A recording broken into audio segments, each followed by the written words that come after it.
अस्सलामुअलैकुम अज़ीज़ तलबा, मैं आपका अपना दोस्त Abdul Razak sir. Online bridge course में आप तमाम का इस्तकबाल है। हम आज 30वां दिन हमारी सरगर्मी का मुसलसल हम 30 दिनों तक रोज़ाना एक सरगर्मी हल कर रहे हैं।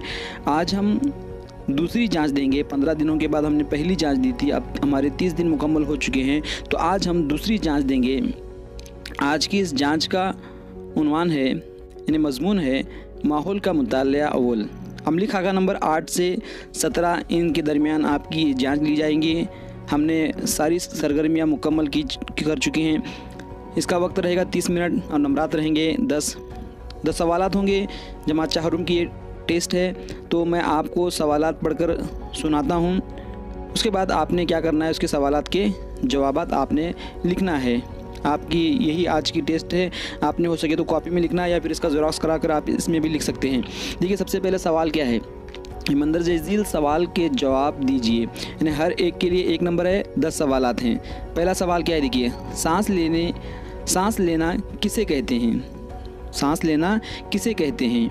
इसका जवाब आपको नीचे जो लाइन दी गई है उसके अंदर लिखना है। उसके बाद दूसरा सवाल देखिए, बैरूनी आज़ा किसे कहते हैं? इनके नाम लिखिए। यानी इंसान के आज़ा हैं, हिस्से जो हैं इंसान के, कुछ अंदरूनी हिस्से हैं, कुछ बैरूनी हिस्से हैं, हमने इसको पढ़ा है। इसके आपने क्या करना है कि सिर्फ बाहर के जो आज़ा हैं इसके आपको नाम लिखना है। उसके बाद तीसरा सवाल क्या देखिए, मुख्तलिफ़ इलाकों की ग़िज़ाई अशिया में फ़र्क क्यों होता है? यानी अलग अलग जगह के लोग अलग अलग क्यों खाना खाते हैं? जैसे साहिल के लोग, समंदर के किनारे के लोग क्या खाते हैं? चावल और मछलियाँ उनकी जो है ख़ास ग़िज़ा है। इस तरह से मुख्तलिफ़ इलाकों के लोग ऐसी ग़िज़ाएँ क्यों इस्तेमाल करते हैं, ये आपको इसके बारे में लिखना है। इनके अंदर फ़र्क क्यों है पाया जाता है। उसके बाद चौथा सवाल क्या देखिए, कुछ परिंदे इंसानी बस्ती के करीब क्यों रहते हैं? ऐसे कोई परिंदे हैं, कई परिंदे हैं जो क्या करते हैं, इंसानी बस्ती के करीब ही रहते हैं ताकि उनको ग़िज़ा मिल जाए। इसके बारे में आपको लिखना है कि ऐसा क्यों होता है। उसके बाद पांचवा सवाल है कि हमारे आसपास हवा मौजूद है, ये हम सब जानते हैं, ये हमें किस तरह से मालूम होता है, इसके बारे में आपको लिखना है। उसके बाद छठा सवाल है कि आलू का इस्तेमाल करके कौन कौन सी ग़िज़ाई अशिया तैयार की जाती है। ये तो सारी आपको मालूम है क्योंकि आप सारे इसको खाते हैं। इसके बारे में आपको लिखना है कि आलू का इस्तेमाल करके कौन कौन सी ऐसी अशिया है जो हम तैयार करते हैं, खाने के लिए इस्तेमाल करते हैं, वो आपको लिखना है। उसके बाद सवाल नंबर 7 है, आप अपने जिस्म की हिफाजत किस तरह करोगे?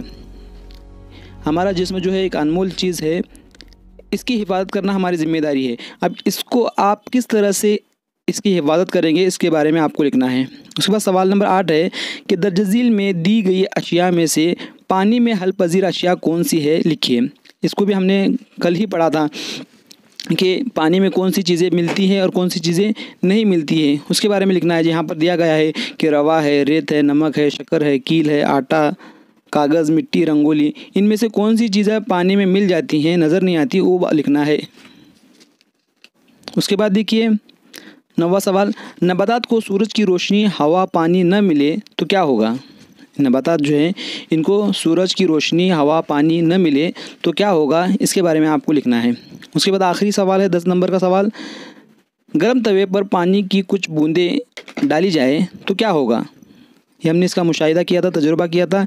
आपने क्या करना है, इसके बारे में लिखना है कि अगर गर्म तवे के ऊपर हम कुछ पानी छिड़कते हैं, पानी की बूंदें, तो पानी क्या हो जाएगा, ये आपको इसके बारे में लिखना है। यहाँ पर ये ख़त्म होता है। हमारे 10 मार्क की टेस्ट है, आपको तमाम सवालात हल करना लाजमी है। मैं उम्मीद करता हूँ कि आपको ये समझ आया होगा और आप पूरे सवालात हल करेंगे। अगर आपको वीडियो अच्छा लगा है तो प्लीज़ इसको लाइक कीजिए, चैनल को सब्सक्राइब कीजिए, दोस्तों में शेयर कीजिए। Thanks for watching.